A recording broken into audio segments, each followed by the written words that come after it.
Welcome to All Things Work, a podcast from SHRM. I'm your host, Anne Sparaco. This week, we're discussing the latest trends with benefits and exactly how to gauge the best benefits for your employees and your company. And here to talk about that topic, to share his insights, is Jeff Williams, who just became recently the new president and CEO of Aptia Group USA. Jeff, welcome. Thanks, Anne. Great to be here. Wonderful. And for our listeners who may not really know what exactly Aptia Group USA is, can Sure. you go over what the company provides, what your real goal and purpose is? Absolutely. We are the leading benefit administration provider in the United States, in our opinion, but we're definitely one of the leading firms in the industry.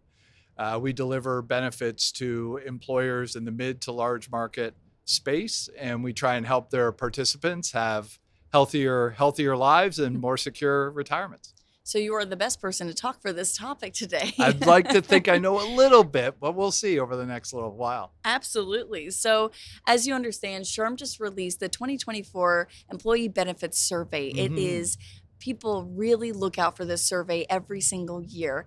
And a lot of what we saw were healthcare benefits were noted extremely important or very Yes. important as the number one option for employees.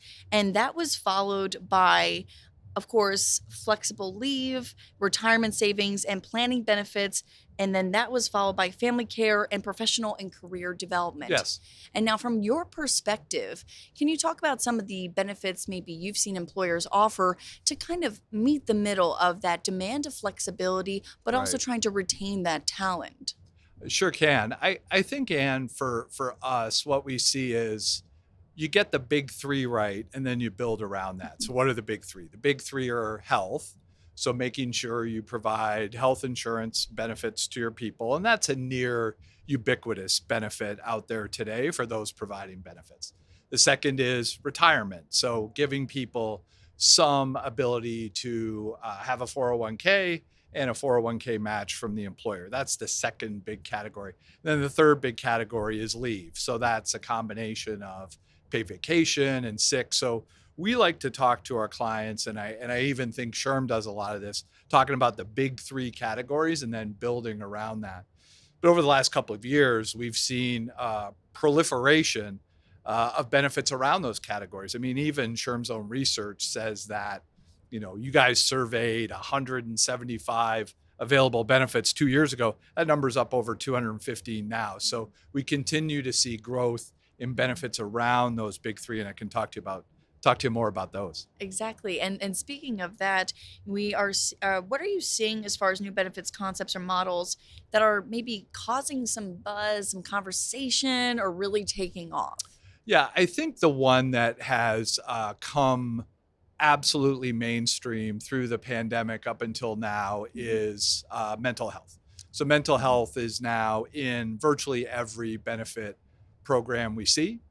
I'd say its first cousin, again, a pandemic related benefit that's hit near ubiquity, is telehealth. So the ability to get remote care is in virtually every plan. But now we're seeing even more interesting benefit categories around things like, well, let's pick one. Let's pick the bodily autonomy category. So offering women in particular options that they didn't have before relative to in vitro fertilization, relative to other areas around the ability to control the destiny of their body. And we're seeing that present itself in almost a quarter of health plans, whereas you would have seen that category of issue not present at all 5, 6, 7 years ago. Right. And SHRM is really big on inclusion and creating those options to have employees feel more included. And one of the Yes. things that really stuck out to our researchers when I was talking to them about the 2024 Employee Benefits Survey was the growing discussion around menopause related leave. Yes. And that is something I think a lot of people may not even realize could exist within their company. Can you tell us about that? Sure, I can. I mean, you think about the category of women. So, women between the ages of 45 and 54 are 10% of the workforce. It's a big number. And I think it's an area that has been sort of in the background from a wellness perspective, that's become more talked about, more mainstream, and is being more addressed Mhm. by companies. We don't see a lot of take up yet, but we do see it's very much on trend to provide menopausal care support, as well as even some firms, a small number, but some firms are now offering some type of menopausal leave, which is a brand new benefit we're seeing in that category, and quite progressive. And for the audience, I would say this is one to really be in tune with who your workforce is, Mhm. where your demographics are, and is this a benefit that could really resonate with your own value proposition based on who your people are and what they need. And we talked about what's growing in popularity and the demand that's still there. But what about those benefits that companies may have still in place that may be antiquated, Mm. or they may need some restructuring, a different perspective brought in? Can you talk about some of the examples there and what's changing? Sure. And maybe a great example of that is the structured defined benefit pension Mhm. plan. Those plans have been in structural decline literally probably since the 1980s.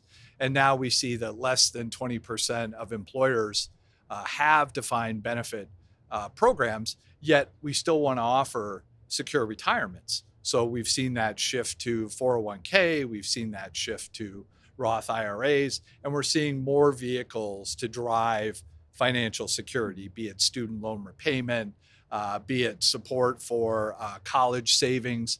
So we're seeing that notion of financial security play out a little bit differently in variable plans, Mhm. but we do see it still very much on trend to offer some type of financial security benefit to folks. Right. And there's lots of ways to get help in figuring out what to do in that area. We can talk about that too if you'd like. Exactly. And please Yeah, elaborate sure. on where So you can get help. yeah, I think the first thing I do, and at the risk of playing a commercial announcement for SHRM, I would spend some time in the employee benefit survey. I think there's some tremendous information there Mhm. about what peer groups are doing. I went to a session yesterday for the big reveal of this year's study, and it was packed. There's lots of people, there's really great information in there. I'd spend some time on that.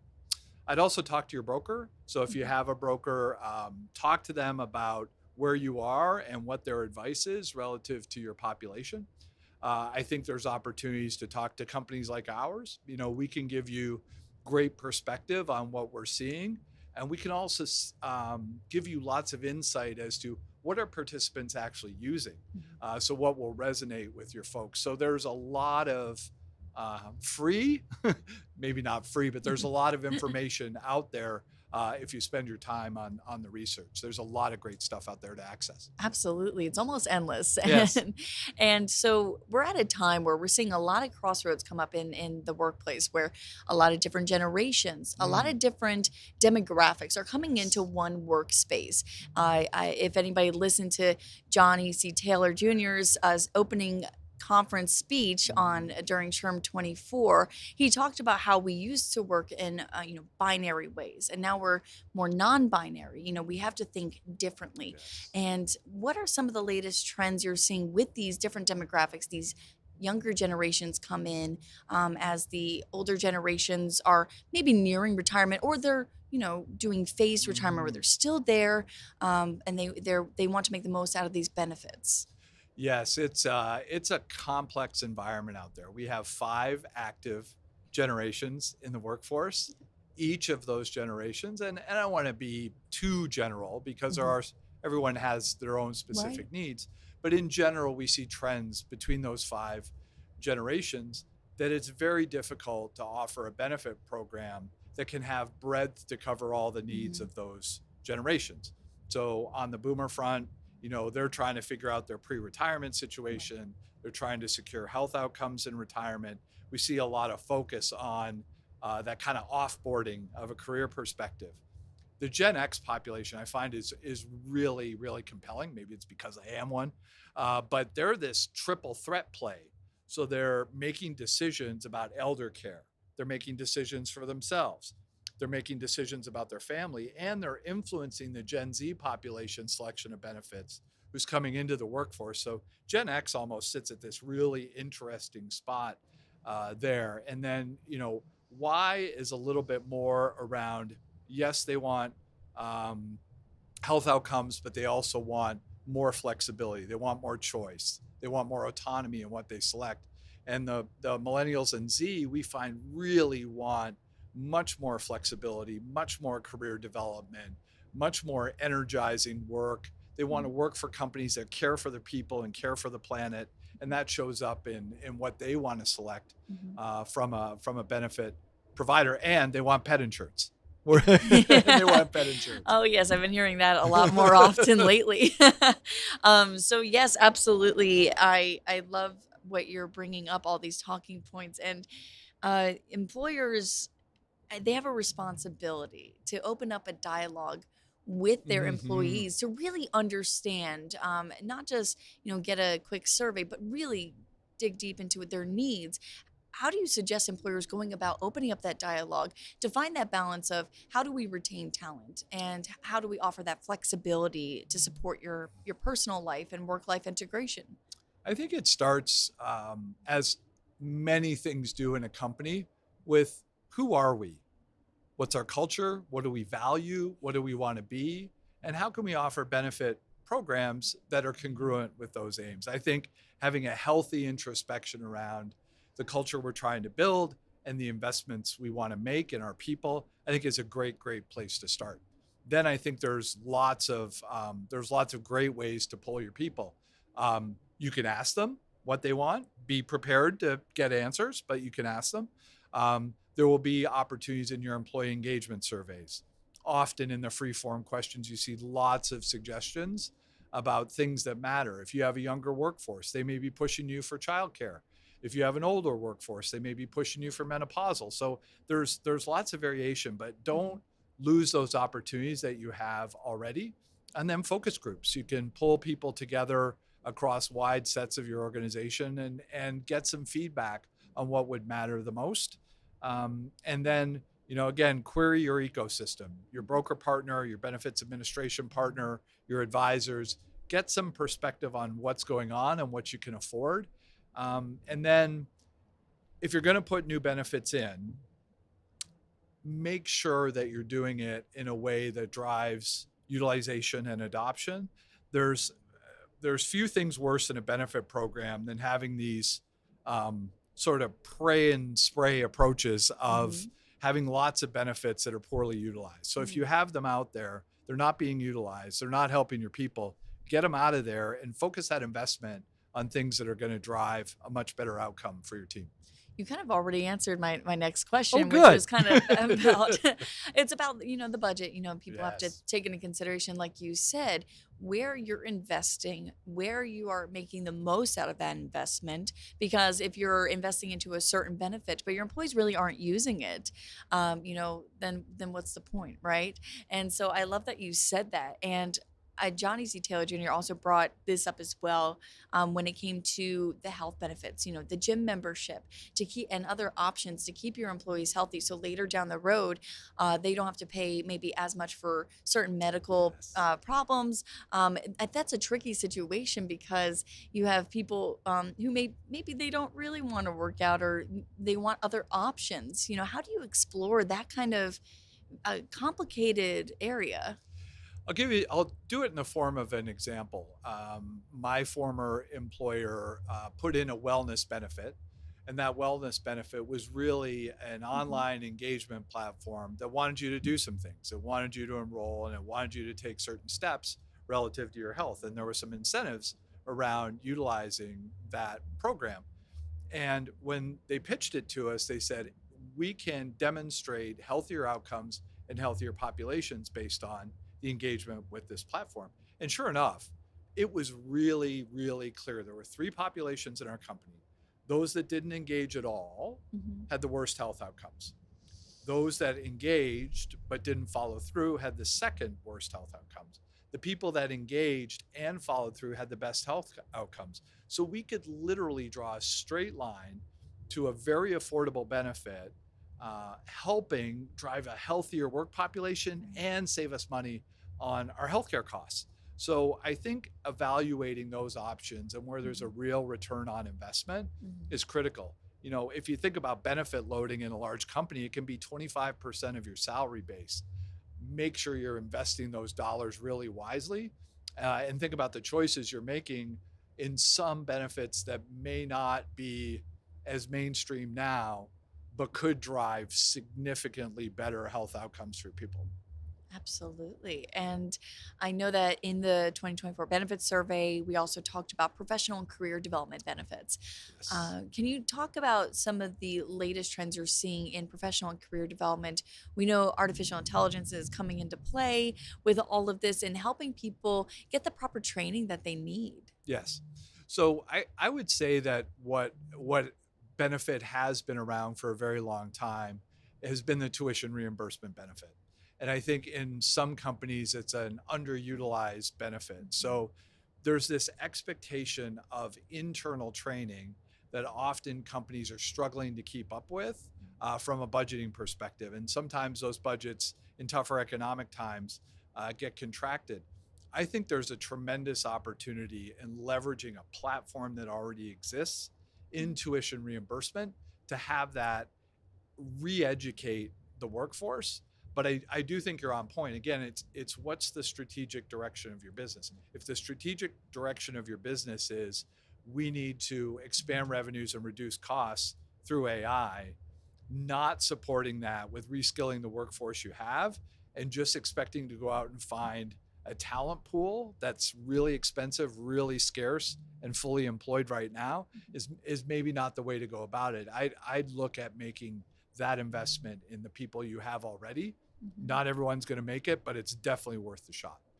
And speaking of that type of investment, we were talking about it a little bit, but I'd love to kind of reiterate a bit if Sure. that's okay. Yeah. With employees being so unique and diverse, what are some ways employers can offer robust and dynamic benefits packages to their employees without breaking that bank, with getting the Yes. most on that return on investment? Yes. I think it's offering choice with navigation. Mhm. So what I mean by that is if you look at the almost dizzying array of issues that a typical worker faces, right? They're trying to have health insurance, home insurance, car insurance. They're trying to save for a 401k. They're trying to put their kids through college. They may have a student loan themselves. And there's these thing called spending accounts. And what do I do with that? And how do I leverage that? And what are the rules around that? Meanwhile, about half of the US population can't come up with $500 in an emergency. So Mhm. you've got all this stuff going on in their lives, Mhm. yet a lot of folks just don't have the money and maybe don't have the time to understand what's the best way to spend that next Mhm. available dollar. So I think figuring out how to help the participant sort out what matters most. For example, we see often people are overinsured and undersaved. How can we help people move from one to the other? I think that if you're an employer, maybe figuring out what the benchmark is where you need to be competitive and what's congruent with your culture. Again, I think a nice benchmark for that is 25% of your salary cost. Mhm. I think getting really tight around what your culture is, what your people need, and how to meet them where they are. Maybe where they are is they need sabbaticals and flexible vacations because they're working really hard and they need more time off. But maybe you've got a heavy retail environment where you've just got to do auto enroll in 401k because you've got to give these people some financial security so they can focus at work. Again, it's what business are you in? How do you make it simple? And how do you help folks with the navigation? Because it's tough to figure out. And I think communication is such a big part. We've discussed this about how employers, can get feedback from their employees to really understand the needs of the company Hmm. overall and the diverse needs. And communication, we've seen in our mental health survey in May that a lot of people are afraid to speak up and ask what mental health resources there are through the benefits of their own company because they feel like there's a stigma. They feel like somebody may look at them the wrong way if they say, I need help. And other benefits as well. Maybe they don't even know it exists and they don't even know how to go about asking. Do you recommend any kind of strategies for communication channels, not just for feedback, but to also educate the employees consistently on what is available for them? Yeah, one of the best pieces of advice I ever got as a first time manager 25 years ago was from my chief human resource officer. And I asked her, "What's your best piece of advice?" And she said, "Remember that 1 in 5 people in the workforce are mentally ill." And it's always stuck with me. And those numbers are closer to 1 in 3 now. Mhm. So if we're not kind of in the main addressing this, we're missing the point of something that's prevalent everywhere in our workforce today. So I think the simplest way to give your participant the safety to figure out what's going on is, odds are, if you're listening to this podcast, you probably have an EAP program. Point your people at that program and emphasize the confidentiality of the usage of that program. Your EAP provider can be a tremendous source of resources and advice and can do so in a confidential way to the participant. I've worked as an executive at a few very well known companies in the United States, and I assure you, not once have I ever seen an employee's name associated with a mental health situation using an EAP provider. We just don't get that information. I have no idea who consumes those services in my company, and people should feel really, really safe accessing I love that you brought up a piece of advice that you've gotten before, them. because it really sticks with you when you're learning and growing in such an industry. When somebody really Yes. just says something that sticks with you, Yeah. I love to hear that.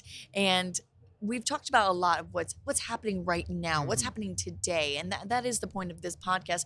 But I would love to pick your brain on what is really coming for us tomorrow, what's coming for the future. Can you Yes. talk about, you know, what you think we may see moving forward, and how we can pivot to stay on top, to stay up to date? I'd say there's a couple of macro trends I'd pay attention to. One is the continued lack of will at the federal level Mhm. to legislate across the country. So I think what we're seeing is a tremendous amount of downloading to the states to figure it out because we've got congressional gridlock. So what's going on is each state is doing very unique and different things, which makes it really hard to keep up, makes it really hard to stay compliant. And I would advise staying really close to your partners to help you navigate that. I mean, just think about if you had a business that operated in 4 states, let's pick them: Texas, Florida, California, and New York. How would you navigate that from a benefits perspective, a Mhm. compliance perspective, and making sure you're staying on side with those populations? Very, very different state laws. I'd say the second trend is the demographics. Mhm. You can pick your favorite stat on this, but the Gen Xers and Boomers are going to be departing the workforce over the next decade, and we're going to have YZ and Millennials running corporate America in the next 10 to 15 years. I think that's going to create a monstrous amount of change, uh, both in the way corporations are run, the cultures they create, and the benefits they offer. So I'd say this macro trend of, a fairly, on average, a fairly financially secure and set population leaving the workforce, and a population that maybe is not doing as well coming in underneath them. I think there's some interesting opportunities to provide safety and more of a thoughtful approach to benefit structures. I'd say the last trend I'd hit from a macro perspective, and maybe they're kind of first cousins of one another: simplicity and personalization. We've talked a little bit about it, making things easier and simpler for the participant via the use of technology. Like, I think there's some tremendous emerging tools in the artificial intelligence space that are going to get better and better and better, and helping to personalize that experience and simplify the decision making, and to give employees confidence they're making good choices, to give them the peace of mind to be healthier mentally and perform better at work. I think that whole category of innovation is just going to get better and better and better over time. And before we sign off, we talked about the great advice that you received. Can you leave one piece of great advice for employers out there who are looking to navigate the benefits world? Be congruent with who you are. your employees will see through messages that are not authentic in the way you deliver your benefits. So if you say you value A, B, C, or D, make it show up in your benefit programs so you don't have this dissonance among your employee population of, wait, they're saying they value this, but I'm getting this in my benefits. And that's not going to be the same for any employer. And again, you can get lots of advice and support, but my most important advice would be who you are right through your business strategy, right through your benefit programs. Stay authentic. I love it. It's Yes. wonderful. Thank you, Jeff, so much for your insight. It was wonderful having you talk about the latest benefits trends. And if you want to learn more about this, you can learn more on shrm.org/all things work. That is where you can find a lot more on our content with our podcast. And before we sign off, we encourage everyone to follow, like, share, and subscribe. Comment on our social media. We want to hear your thoughts and we want you to be part of the conversation. For All Things Work, I'm Anne Sparaco.